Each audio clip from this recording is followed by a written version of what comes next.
भारत जगातील सर्वात जास्त लोकसंख्या असलेला देश. भारत साजरा करतो आपला 77वा प्रजासत्ताक दिन. कसा? लोकसंख्या जवळपास 150 करोड, राज्य 29, बोलीभाषा 1618, जाती जमाती 6400, 6 प्रमुख धर्म आणि वंशिक समाजाने नटलेला एकोणतीस सणोत्सव साजरा करणारा लोकशाही असलेला देश म्हणजेच भारत. भारताची लोकशाही ज्या गोष्टीवर अवलंबून आहे ती गोष्ट म्हणजेच भारतीय राज्यघटना, कॉन्स्टिट्यूशन ऑफ इंडिया. दिवस होते 15 ऑगस्ट 1947 च्या अगोदरचे. इंग्रज आपल्या हुतात्म्यांना विचारत असतील, एवढा मोठा देश, एवढी मोठी लोकसंख्या, आम्ही मुठभर होतो, पण राज्य केलं ना तुमच्या भारतावर, कारण तुम्ही आधीच जातीपातीत, धर्मात, प्रांतीयवादामध्ये अडकून पडला होतात. काय राजगुरू सुखदेव, काय आदरणीय भगतसिंग, बरोबर बोलते ना मी, बरोबर ना टिळक.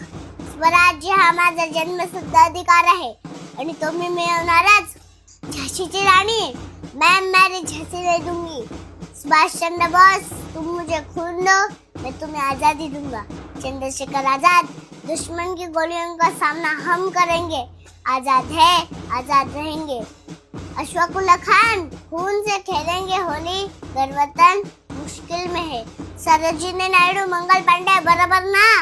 आता मी चालले. खूप स्वतंत्र करत होता ना, घ्या तुमचं स्वातंत्र्य, पण एवढ्या मोठ्या देश सांभाळता येईल का तुम्हाला? राज्यघटना बनवली की निघतो आम्ही, पण इंग्रज विसरले. भारतात टॅलेंटची कमतरता आधीपासूनच नव्हती. आता भारताच्या फाळणीनंतर 299 सदस्यांची समिती निर्माण झाली आणि समितीचे अध्यक्ष झाले न्यायशास्त्रज्ञ, अर्थशास्त्रज्ञ, राजकारणी, समाज सुधारक, विश्वरत्न डॉक्टर भीमराव रामजी आंबेडकर म्हणजेच आपले बाबासाहेब आंबेडकर.